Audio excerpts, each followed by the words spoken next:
Começa agora o programa 20 Minutos com Breno Altman.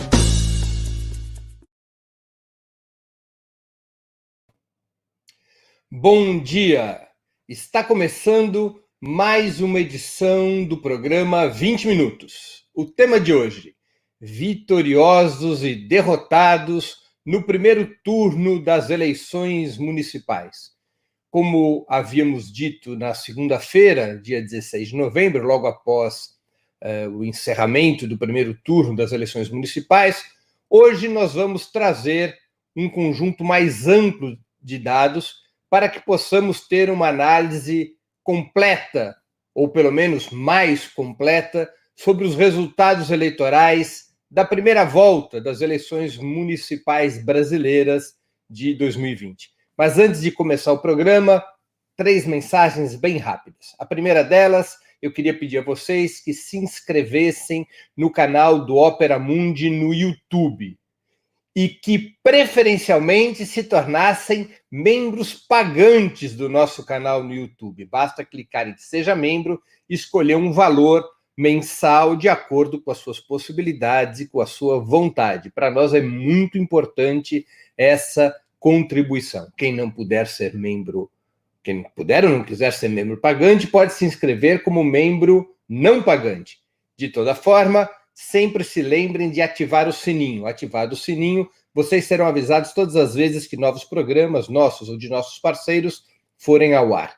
Segunda mensagem, eu queria pedir a vocês, como uma outra opção de colaboração com o suporte financeiro ao Opera Mundi, que fizessem uma assinatura solidária do nosso site.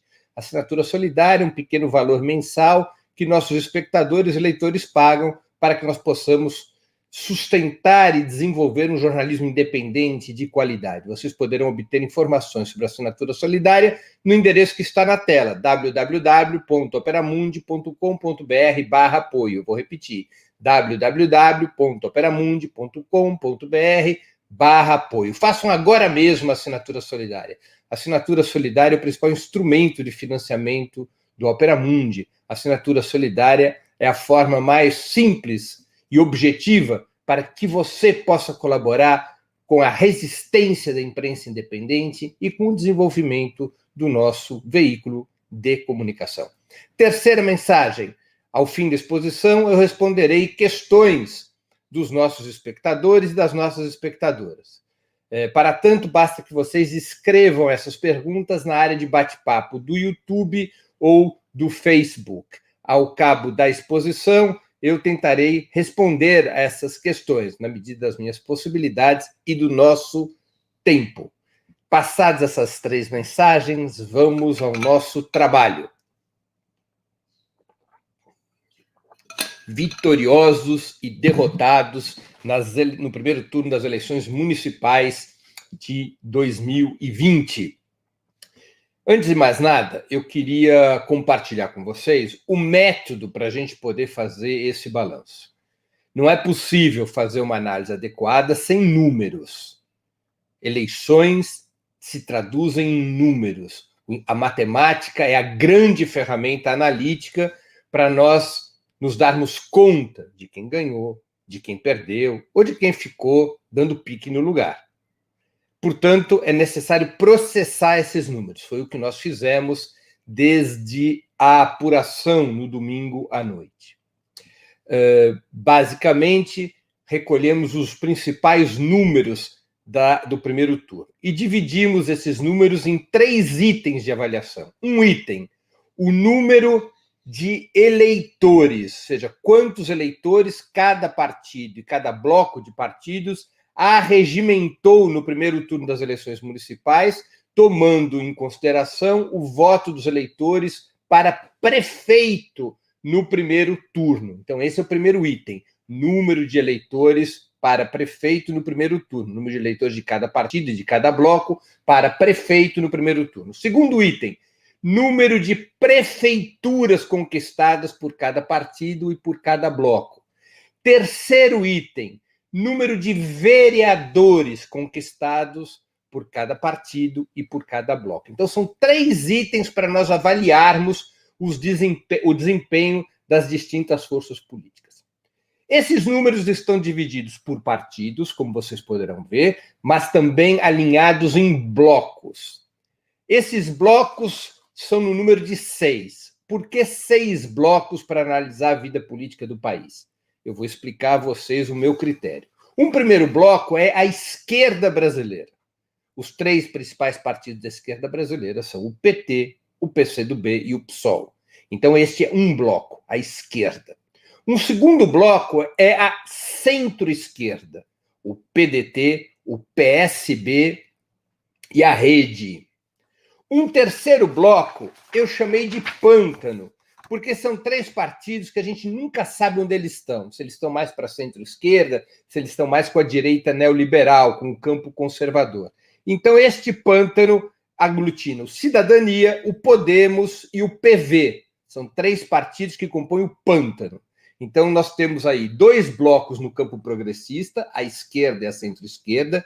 Em seguida, nós temos o pântano, que fica entre o campo progressista e o campo conservador. E depois nós vamos ter 3 blocos do campo conservador. O primeiro bloco é a direita neoliberal, que é o bloco de partidos que dirigiram o golpe de Estado de 2016 e que constituíam a coluna vertebral do governo Fernando Henrique e depois do governo Michel Temer, o governo usurpador de Michel Temer. Esses partidos são o MDB, o PSDB, o DEM e o Novo. Botei o Novo também nessa direita neoliberal, embora o Novo seja bastante inexpressivo. Nós temos um outro bloco no campo conservador, e, portanto, o quarto bloco da nossa análise, que é o Centrão, que é composto pelo PSD, pelo PP, pelo PL, pelo PTB, pelo Solidariedade, pelo PROS e pelo Avante. É um grupo de partidos muito fisiológicos. O Centrão oscila hoje entre a direita neoliberal e o bolsonarismo. Pactua com o bolsonarismo, dá maioria parlamentar para o bolsonarismo na Câmara dos Deputados. São partidos literalmente de aluguel, ou seja, eles não têm um projeto para o país, eles não têm nem mesmo uma candidatura que esteja sendo construída para a presidência da República. Eles são um bloco de partidos predadores do campo conservador e que oscila entre o bloco PSDB, DEM, MDB e o bolsonarismo. Eles podem tanto estar com a direita neoliberal quanto com o bolsonarismo na disputa presidencial de 2022. E, finalmente, nós temos o bolsonarismo, que é composto pelos republicanos, pelo PSL, pelo PSC, pelo Patriotas e pelo PRTB. É o grupo dos partidos de extrema-direita. Então, nós temos esses 6 blocos. Estão fora das minhas estatísticas os pequenos partidos. Então, vocês vão perceber que alguns partidos não constam. Para poder simplificar, o sistema partidário brasileiro é muito complicado. É muito difícil fazer estatística com esse sistema, porque são quase 40 partidos. Se nós formos analisar partido a partido, seria uma confusão, uma sopa de números. Então, eu me restringir aos partidos maiores, mas quase todos os partidos, e constituir esses blocos para analisarmos a vida política do país. Grosso modo, o país estaria muito bem com 6 partidos, como vocês podem ver, né? Cada partido representando uma corrente ideológica da sociedade brasileira, das ideias socialistas até as ideias neofascistas. 6 partidos dariam conta do recado. Diversas circunstâncias fazem com que seja maior a quantidade de partidos. Vamos, então, agora fazer a análise. Já vou avisando que o programa de hoje vai estourar o tempo para que a gente possa ter um quadro claro do processo eleitoral que está em curso. A primeira tabela que vai subir é a da evolução dos blocos políticos entre 2016 e 2020, em função daquele primeiro item a que me referi, que é a votação para prefeito, o número de eleitores de cada partido conforme a votação para prefeito. O que nós podemos perceber com esse quadro? A esquerda teve uma pequena queda. A esquerda teve 10.883.000 votos, 10.883.557 votos em 2016 e caiu para 10.393.310 votos em 2020. A participação da esquerda nos votos válidos em 2016 era de 10,69%, caiu para 10,22%. É uma pequena queda, a gente pode dizer que a esquerda ficou estagnada se compararmos número de votos entre 2020 e 2016. Se nós formos analisar internamente os partidos de esquerda, vou pedir à produção que coloque, então, o quadro esquerda, o quadro analítico do bloco de esquerda. Então, olha só. O PT subiu um pouquinho, de 6.843.575 votos para 6.972.246 votos, um crescimento de 1,88%. O PT, portanto, conseguiu estagnar a hemorragia. O PT teve uma queda muito forte de 2016 em relação a 2012. O PT caiu de 17 milhões de votos para menos de 7 milhões de votos, perdeu 10 milhões de votos em 2016 e parou de sangrar nas eleições municipais. Teve um pequeno crescimento. O PSOL foi de 2.099.382 para 2.236.455. Ou seja, o PSOL subiu 6,53% o seu volume de votos, a sua quantidade de votos. É um crescimento pequeno, mas é um crescimento importante. O PSOL vai ganhando musculatura nacional. Influencia muito nesse resultado o bom desempenho de Boulos, de Guilherme Boulos, em São Paulo, indo para o segundo turno das eleições municipais. A gente até fica com a impressão que o PSOL teve um grande crescimento, mas foi um crescimento modesto, de 6,53%. O que atrapalhou muito a esquerda foi a queda abrupta do PCdoB. O PCdoB teve 1.940.600 votos em 2016, somando o PCdoB e o PPL, que se incorporou, que se fundiu ao PCdoB no ano passado. Não é? Então, o PCdoB caiu de 1.940.600 votos em 2016 para 1.184.609 em 2020. É uma queda muito forte, de 38,96%. Essa queda do PCdoB empurrou a esquerda para baixo. A esquerda caiu de 10.883.557 para 10.393.310 votos, uma queda de 4,5%. Vamos retornar à evolução dos blocos, a planilha anterior, por favor. Então, aqui estamos. Então, nós vimos isso, uma estagnação com uma ligeira queda da esquerda. A centro-esquerda teve uma queda fortíssima, de 15.744.669 votos, com uma participação de 15,46%, para 10.944.400 votos em 2020. A centro-esquerda representava, como eu já disse, 15,46% dos votos em 2016, caiu para 10,76% em 2020. Peço agora para colocar aquele quadro da centro-esquerda, para a gente analisar os partidos da centro-esquerda, como eles evoluíram. Como vocês podem ver, o PDT teve uma queda de 17,06%, de 6.412.000 para 5.318.000. PDT de Ciro Gomes, uma queda de 17,06%. O PSB teve uma queda ainda mais fenomenal, de 8.336.371 para 5.238.499, uma queda de 37,16%. E a rede mergulhou, mas a rede é pequena. 995.447 votos em 2016 para 387.034 votos, uma queda de 61,12%. No cômputo geral, a centro-esquerda caiu de 15.744.669 votos para 10.944.400 votos, uma queda de 30,49%, uma forte queda da centro-esquerda, enquanto a esquerda se manteve com o mesmo patamar de 2016, uma pequena queda, a centro-esquerda afundou, perdeu quase 1/3 dos seus votos. Vamos retornar à planilha anterior. Temos aqui o pântano. O pântano inclui também o PV, não está marcado aqui, mas a Cidadania, o Podemos e o PV. Eles foram de 5.959.977 para 6.590.287, um pequeno crescimento. O pântano representava 5,85% dos votos, passou a 6,48% de participação nos votos válidos. Vamos à tela do pântano agora. Então, vocês podem ver... Não, essa não é a tela do pântano. Tá estranha essa tela.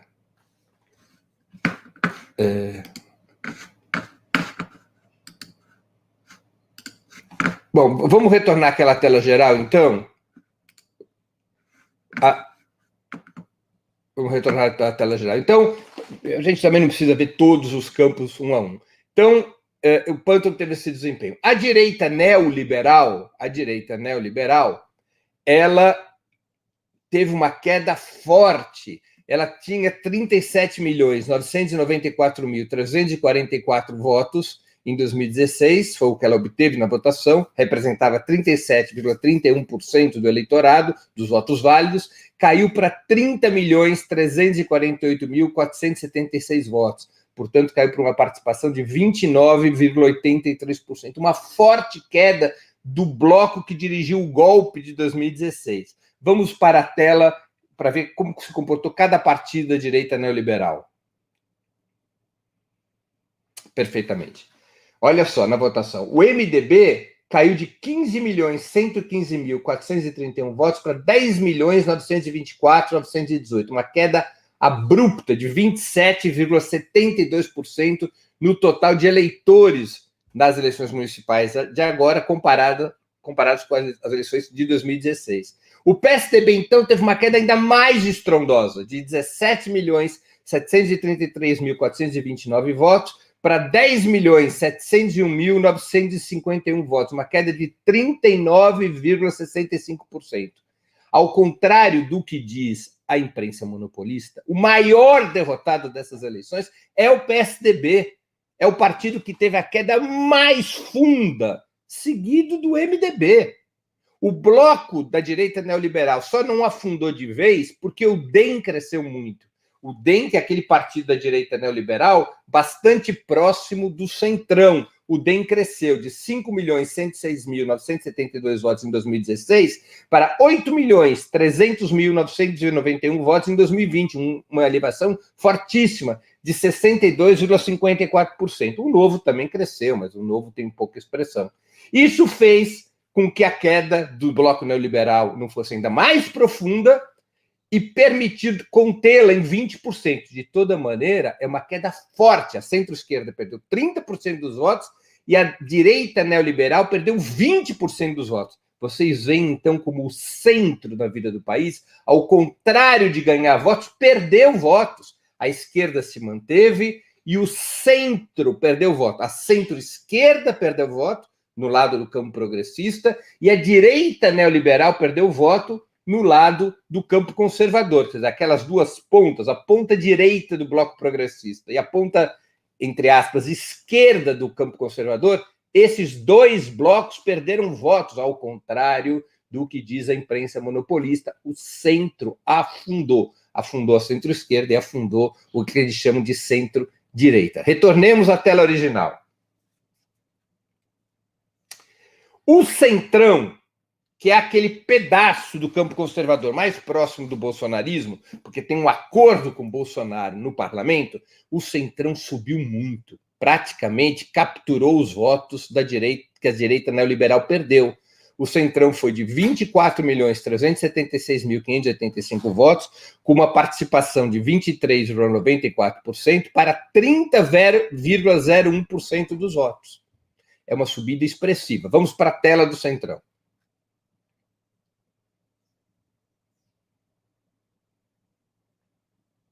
Como vocês podem ver, os dois partidos que tiveram um fortíssimo crescimento no centrão, em termos de votação, foi o PSD, que cresceu de 8.172.180 para 10.615.207, um crescimento de quase 30%. É um dos grandes partidos, dos 6 grandes partidos, é o que mais cresceu. Foi o PSD. Em seguida, o PP, que cresceu de 5.743.071 votos para 7.573.697 votos, um crescimento de 31,88%. Um forte crescimento do PSD e do PP, permitindo ao Centrão elevar bastante sua votação. Retornemos à tela original.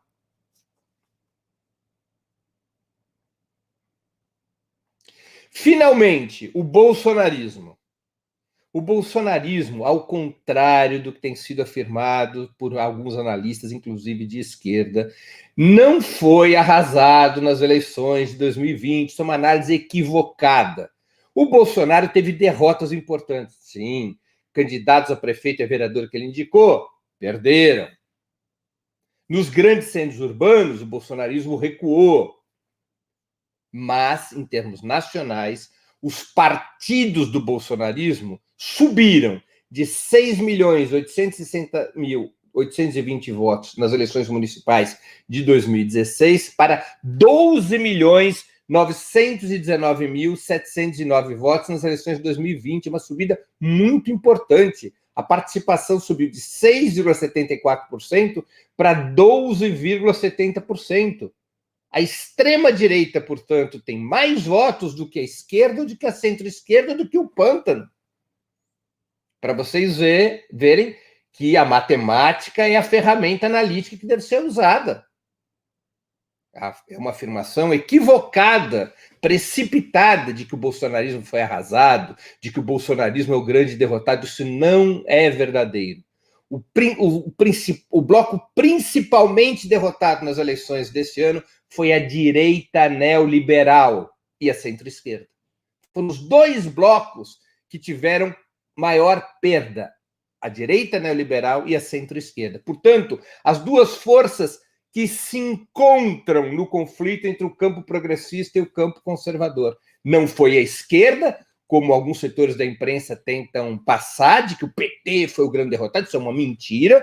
Tampouco foi o bolsonarismo. Os grandes derrotados foram as forças que se encontram ao centro, a centro-esquerda e a direita neoliberal. O Centrão funciona como uma reserva estratégica do bolsonarismo. Portanto, a vitória do Centrão, indiretamente, favorece o Bolsonaro, porque Bolsonaro pode se apoiar no Centrão para sua estratégia de reeleição em 2022. Então, esse é o principal item, a votação. Para a gente projetar a influência de cada partido, de cada bloco, o que importa é a votação. Como vocês podem ver, este é o quadro que nós temos. Vamos passar mais rapidamente pelos outros dois itens. Vamos primeiro para o número de prefeituras de cada bloco. A esquerda, PT, PSOL, PCdoB, caiu de 337 prefeituras em 2016 para 223 em 2020. A participação da esquerda no número total de prefeituras, portanto, caiu de 6,24% para 4,15%. É verdade que nós ainda temos o segundo turno. E embora o número de prefeituras da direita tenha caído, a esquerda foi para o segundo turno com muito mais vigor do que em 2016. Dos 57 municípios onde a esquerda, em que haverá a segunda volta, a esquerda colocou 18 candidatos. Em 18 desses municípios, a esquerda disputa em cidades muito importantes, a começar pelas 5 capitais nas quais a esquerda está competindo. Porto Alegre, com a Manuela Dávila, do PCdoB, São Paulo, com Guilherme Boulos, do PSOL, Vitória, com João Couser, do PT, Recife, com Marília Reis, do PT, e Belém, com Edmilson Rodrigues, do PSOL. O PT é o partido que mais colocou candidatos no segundo turno, 15 candidatos, seguido depois pelo MDB. O PT, em 2016, tinha colocado apenas 7 candidatos nos municípios que disputaram o segundo turno. Então, o segundo turno pode alterar muito esse padrão do número de prefeituras, a depender do resultado, obviamente. De toda maneira, a esquerda teve uma queda no número de prefeituras. Vamos analisar o quadro específico da esquerda para ver qual partido caiu, qual partido subiu. O PT, número de prefeituras, caiu de 254 municípios para 174. É uma queda de 31,50% no número de prefeituras que o PT vai controlar. Como é que se explica que o PT manteve sua votação até crescer um pouquinho e caiu o número de prefeituras? É que o PT lançou mais candidatos a prefeito dessa vez, portanto, amealhou mais votos, o que não quer dizer que isso automaticamente signifique conquistar mais prefeituras.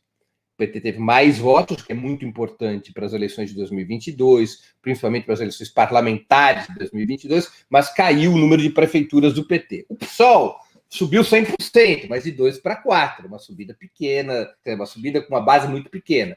E o PCdoB, que já tinha tido uma queda fortíssima no número de seus eleitores, também teve uma queda muito expressiva no número de prefeituras, caindo de 81 prefeituras para 45. Forte queda do PCdoB também nesse item. Isso empurrou para baixo tanto o mau desempenho do PT, 31,50% a menos de prefeituras, quanto principalmente do PCdoB, com uma queda de 44,44%, levou aqui a queda do número de prefeituras das forças de esquerda fosse de 33,83%.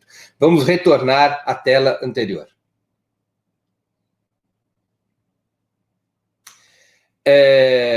Vamos agora. Não, vamos à tela do número de prefeituras.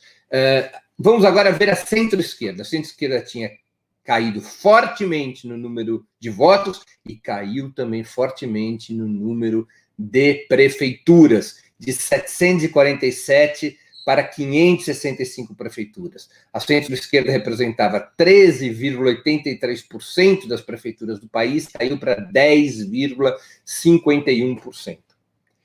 O Pântano subiu um pouquinho, de 253 prefeituras, que representavam 4,68% dos municípios, para 282, representando agora 5,24%. A direita neoliberal despencou também nesse item. A direita neoliberal tinha 2.111 prefeituras em 2016, caiu para 1.745 agora. Sua participação desceu de 39,08% para 32,45%. Novamente, os grandes derrotados também pelo número de prefeituras são as forças que se encontram ao centro, a centro-esquerda e a direita neoliberal. São os setores que se encostam na disputa entre o campo progressista e o campo conservador. Essas forças ao centro perderam. Perdeu a centro-esquerda, perdeu a direita neoliberal. O centrão cresceu, que é aquele setor intermediário do campo conservador mais próximo do bolsonarismo. O centrão cresceu de 1.710 prefeituras, que representavam 31,65% dos votos, para 2.095 prefeituras, que representam 38,96% dos votos. Forte subida do centrão, ganhando votos da direita neoliberal. O centrão tem sido favorecido pelo governo Bolsonaro, não é? O governo Bolsonaro repassa o centrão em emendas parlamentares, o centrão tem tido espaços no governo, e com isso os partidos do centrão se fortaleceram nas eleições municipais, e isso é um reforço indireto para Bolsonaro. Por fim, o bolsonarismo. O bolsonarismo tinha 244 prefeituras em 2016, com uma participação de 4,52%, passou para 467 prefeituras, com uma participação de 8,69%. É claro que aqui nós estamos falando apenas de quantidade de prefeituras. E, evidentemente, uma cidade de 500 habitantes não tem o mesmo peso de uma com 20 milhões de habitantes, como é o caso de São Paulo. É uma análise puramente quantitativa, não é uma análise qualitativa. A análise qualitativa é um pormenor muito importante que somente poderá ser feito depois de encerrado o segundo turno, não é? Que aí a gente entra com um quarto item de comparação, que é a população que é governada por cada partido no âmbito municipal. Aí nós vamos saber quantos cidadãos e cidadãs brasileiras cada partido e cada bloco governa. Um quarto item de comparação que somente é possível, como eu já disse, depois do segundo turno. Então, também nesse número de prefeituras, a gente vê um resultado que é o bolsonarismo se fortaleceu, se capilarizou, com a ajuda do Centrão, forma um expressivo bloco de direita, um bloco de direita que se aproxima de 50% dos municípios brasileiros. Se somarmos o Centrão com o bolsonarismo, nós temos aqui 47% praticamente dos municípios brasileiros nas mãos do bloco de sustentação do governo, ao contrário das análises precipitadas, equivocadas que têm sido feitas, análises que foram impressionistas, não são análises que colocaram um olho sério na matemática. Nós temos um enfraquecimento da direita neoliberal e da centro-esquerda, e também no que diz respeito ao número de prefeituras, a esquerda perdeu fôlego, tem um número menor de prefeituras. Mas, eu vou repetir, a esquerda cresceu nos grandes centros, e o fato de estar disputando fortemente cidades importantes no segundo turno, além das capitais, a esquerda disputa cidades como o PT, em especial, disputa cidades como Guarulhos, Mauá e Diadema, em São Paulo, disputa Juiz de Fora e Contagem, em Minas Gerais, disputa Pelotas, no Rio Grande do Sul, disputa Feira de Santana e Vitória da Conquista, na Bahia. Então, são cidades muito populosas, cidades muito importantes, que se a esquerda conseguir vitórias nessas cidades, ela vai, pela via da qualidade, ou seja, da importância dos municípios, reparar e superar o dano que teve no que diz respeito ao número de municípios que a esquerda vai governar a partir de 2021. Então, é muito importante acompanhar o segundo turno, porque o segundo turno pode mudar o jogo. Né? Pode mudar o jogo. A esquerda parou de sangrar e ela pode se recuperar. A imagem que eu uso é assim: a esquerda, em particular o PT, em 2016, tinha ido para a UTI, em termos de eleições municipais. Pode passar agora, dependendo do segundo turno, pode sair da UTI para terapia semi-intensiva, criando as condições para ir para o quarto em seguida e se recuperar plenamente. Quem tomou a pancada forte foi a centro-esquerda e a direita neoliberal. E quem se fortaleceu foi o bloco de governo, o bolsonarismo e o centrão. Essa é a análise que deve ser feita, a meu juízo. Vamos para a última comparação, que é o número de vereadores. Novamente aqui nós tivemos uma queda da esquerda. A esquerda teve 3.881 vereadores eleitos em 2016, caiu para 3.337 agora. A participação era de 7,11%, caiu para 5,83%. Vamos ver o quadro de esquerda para ver cada partido? Que eu sei que os nossos espectadores querem saber isso também.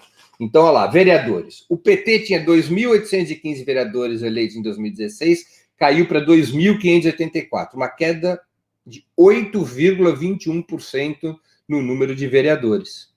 O PSOL subiu de 56 para 75, é um crescimento de 33,93%, mas o PSOL parte de uma base muito baixa. Continua baixo o seu número de vereadores, mas teve um crescimento de 33,93%. E o PCdoB também, nesse quesito, despencou, de 1.010 vereadores para 678, uma queda de 32,87%. Retornemos à tela anterior, por favor.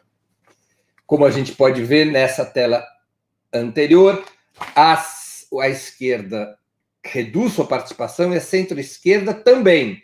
A centro-esquerda vai de 7.586 vereadores para 6.569. Sua participação cai de 13,90% para 11,47%.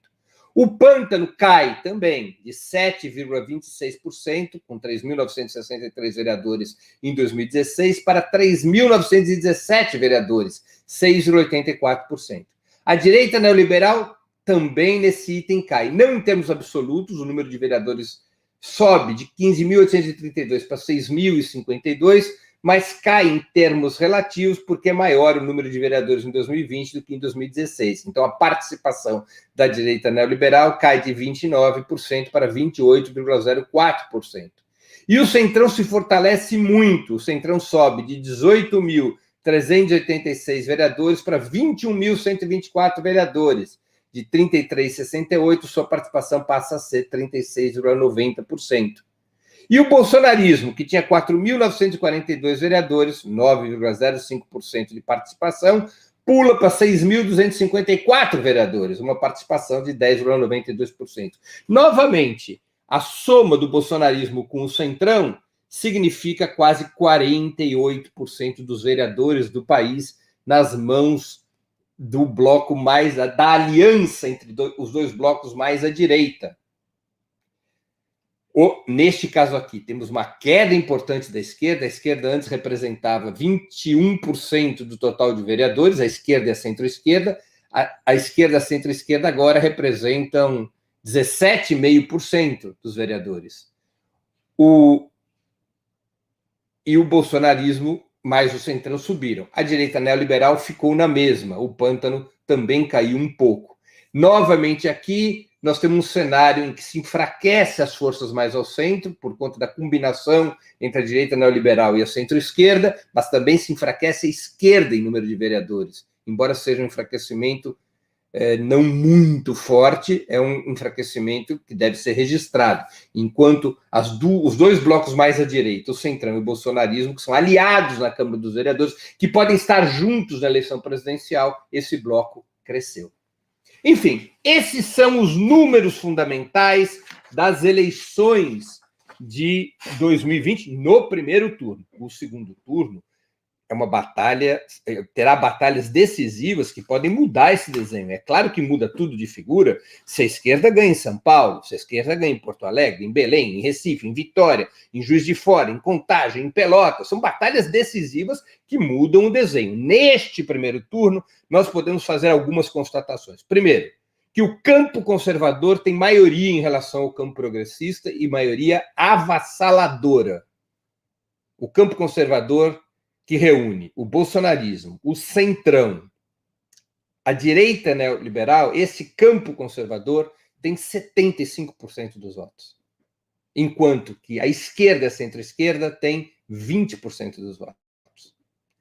E o pântano tem ali perto de 5%, perfazendo 100% dos votos. Então, o campo conservador é amplamente majoritário. Mas não se assustem com isso. O campo conservador sempre foi majoritário em eleições municipais. As eleições municipais são um terreno muito favorável para o voto de direita, por 3 razões fundamentais. A primeira delas, a burguesia brasileira ajuda os partidos de direita com as suas entidades e organizações, Rotary Club, associações comerciais, federações das indústrias, federações do comércio, igrejas. Então, lá nas cidades pequenas e médias, essas organizações ajudam muito a direita historicamente.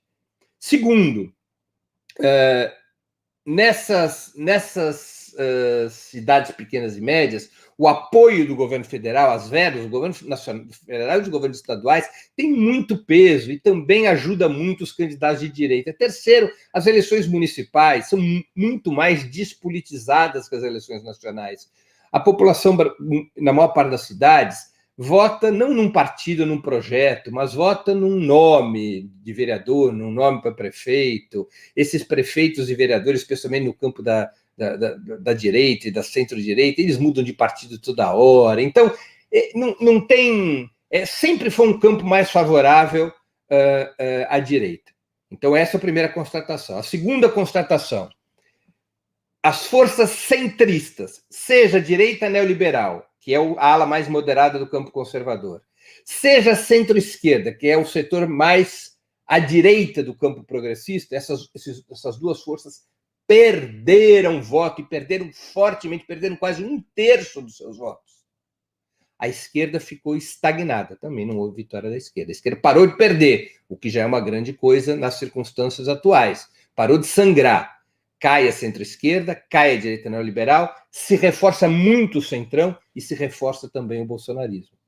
É um cenário de primeiro turno que não é bom, mas que pode sofrer uma reviravolta no segundo turno, porque aí temos essa notícia positiva, uma recuperação da esquerda nos grandes centros.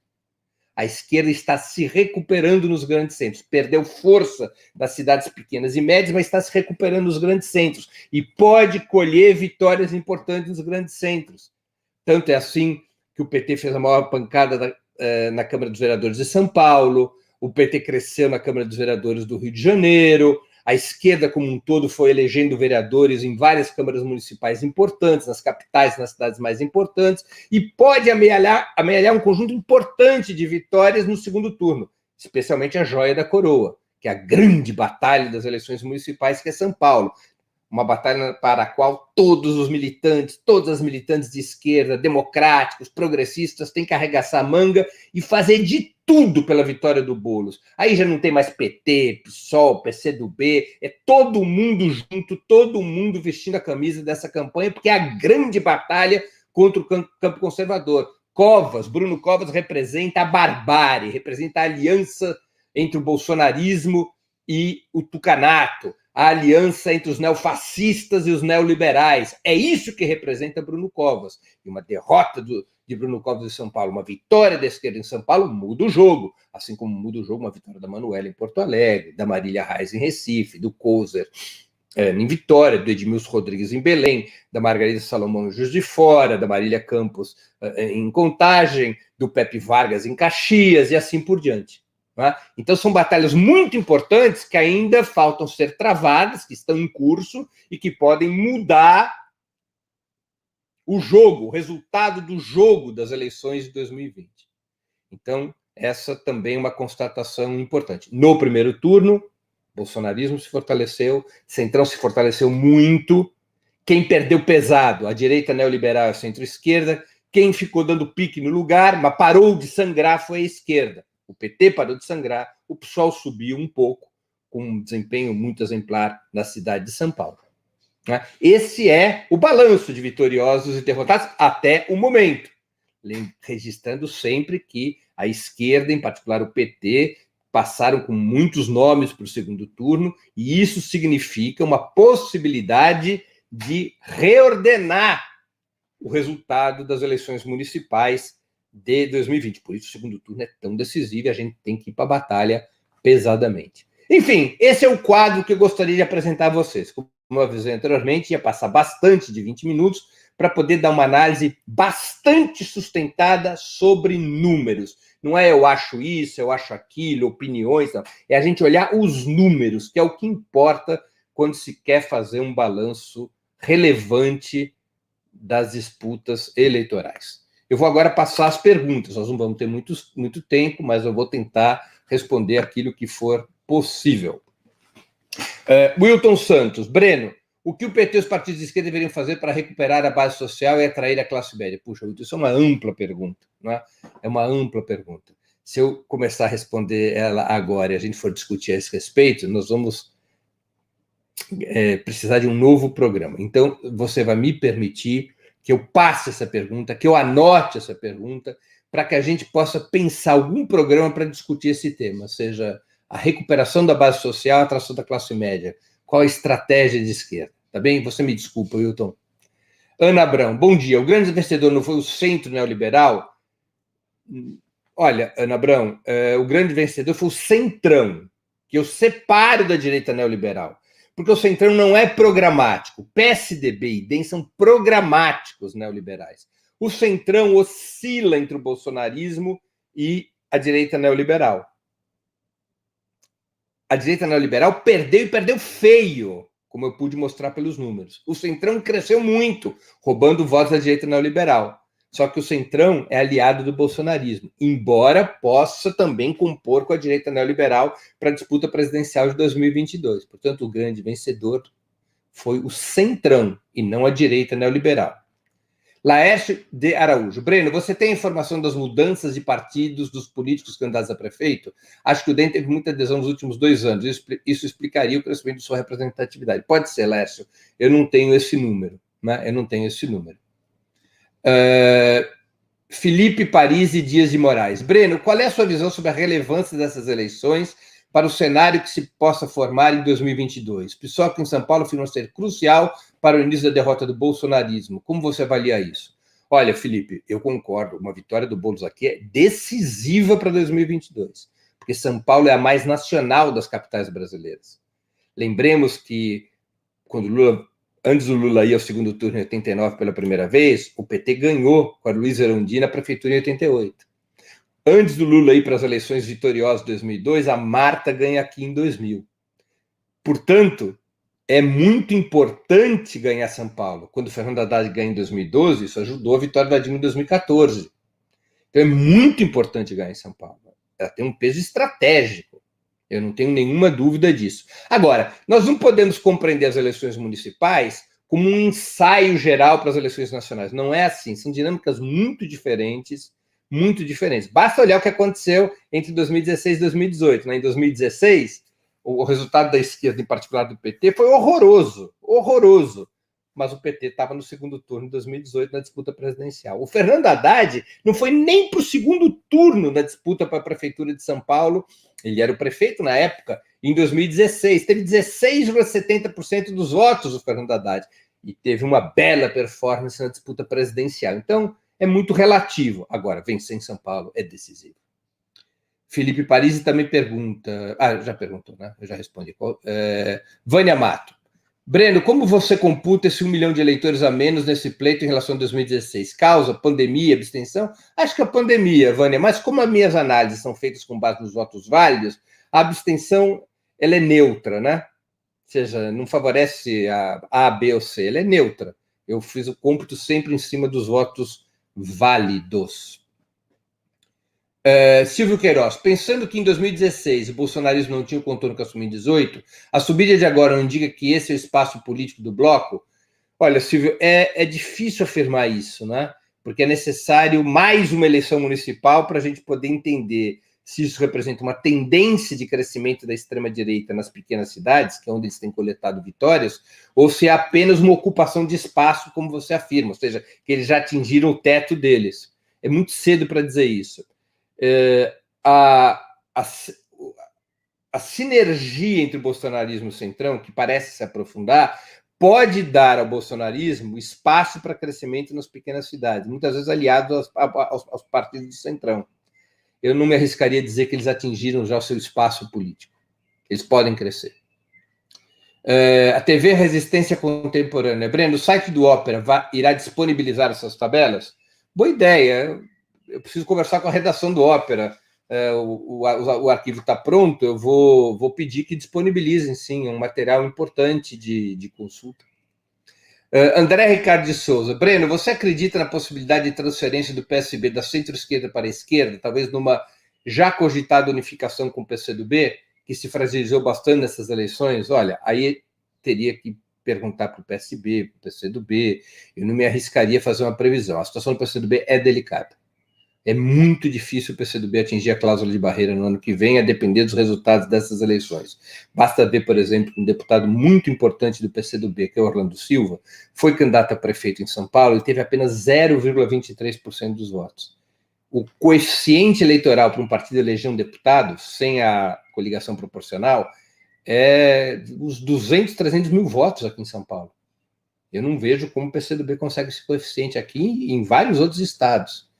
Então, isso pode abrir, no caso do PCdoB e de outros partidos, uma discussão sobre fusão partidária, reorganização partidária, ou com o PSB, ou com o PT. Aí precisa discutir. A esquerda tem que sentar para ver isso. Eu acho que uma das grandes lições que nós temos que tirar desse primeiro turno é que a esquerda precisa sair do exclusivismo partidário e pensar sua estratégia com uma lógica frentista, de construir uma frente de esquerda, de ter uma mesa nacional que já começa a discutir em 2022, tanto a candidatura presidencial quanto as candidaturas nos estados, que discuta a situação de cada partido de esquerda para acomodar seus objetivos e interesses e garantir que eles sobrevivam, que eles possam ter uma vida política futura, discutir programa, ter um programa unificado, ter um mecanismo permanente de consulta entre os partidos de esquerda, pelo menos entre o PCdoB, o PT e o PSOL, tentando atrair os partidos extraparlamentares de esquerda e também os setores progressistas de partidos como o PSB e o PDT, que a gente sabe que no PSB e no PDT você tem setores progressistas,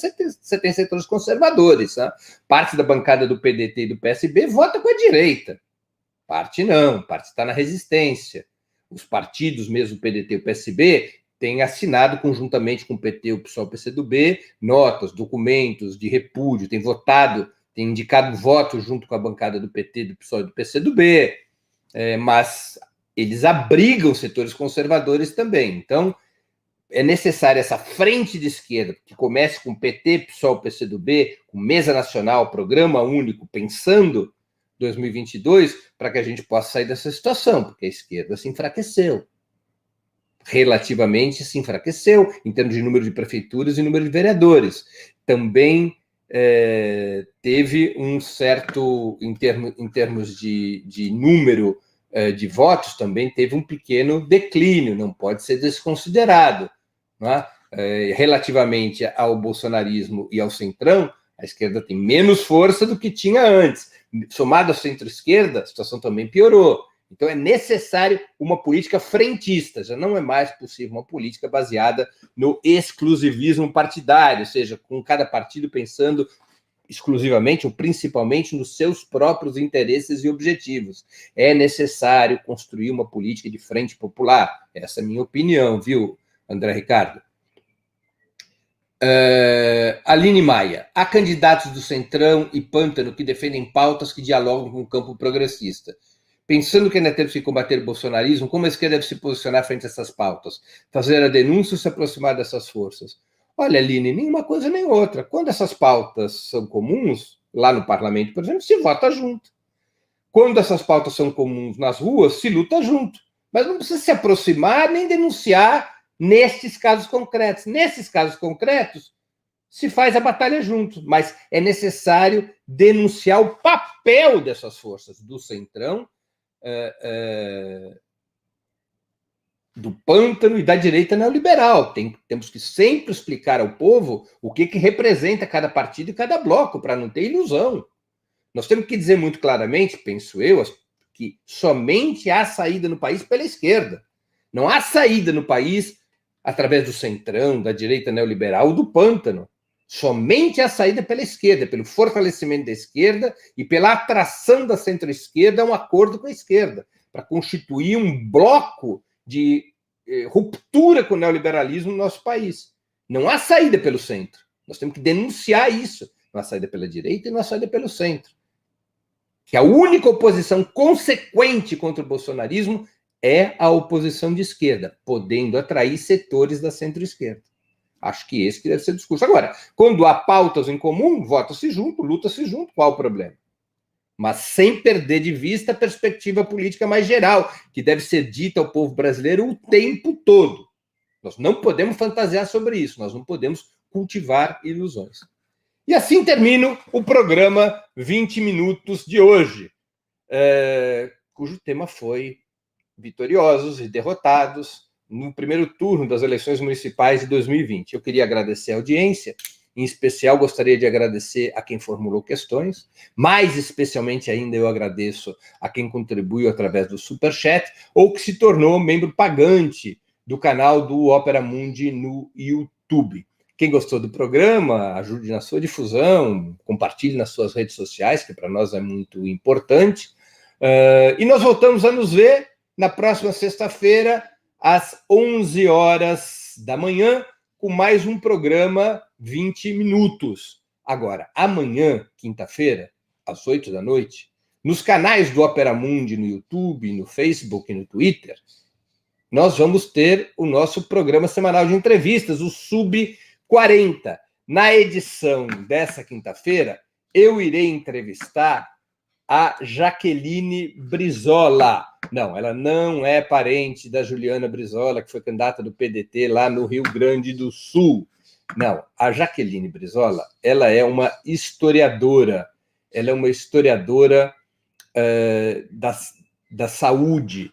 Ela é uma historiadora dedicada a temas que são hoje tão importantes como o da pandemia. O da pandemia que já vem aí provocando uma segunda onda. Ela é mestre em História Social da Saúde e ela vai conversar com a gente sobre a história das pandemias, como é que as pandemias chegaram e desapareceram, como é que se desenvolveu a construção dos sistemas de saúde pública, as políticas de vacinação. Nós vamos ter uma visão histórica bastante completa sobre esse tema, além dela contar para nós sua própria trajetória pessoal. Não é? Ela foi premiada pela Sociedade Brasileira de História da Ciência em 2016 como autora da melhor dissertação do ano, uma especialista nesses temas. Vai ser um programa muito interessante. Então, amanhã, com a Jaqueline Brizola, Sub40, 8 horas da noite, nos canais do Opera Mundi, no YouTube, no Facebook e no Twitter. Até amanhã, com Sub40. Até sexta, 11 horas da manhã, sexta-feira, dia 20 de novembro, às 11 horas da manhã, com o 20 Minutos. Quinta-feira, dia 19 de novembro, 8 da noite, com o programa Sub40. Um grande abraço, voltamos a nos ver. Para assistir novamente esse programa e a outras edições dos programas 20 Minutos, se inscreva no canal do Opera Mundi no YouTube. Curta e compartilhe nossos vídeos, deixe seus comentários. O jornalismo de Opera Mundi é mantido com o seu apoio. Faça uma assinatura solidária em www.operamundi.com.br. Com um pequeno valor mensal, você nos ajuda no desenvolvimento de um jornalismo independente e de qualidade. Obrigado pela audiência e até a próxima.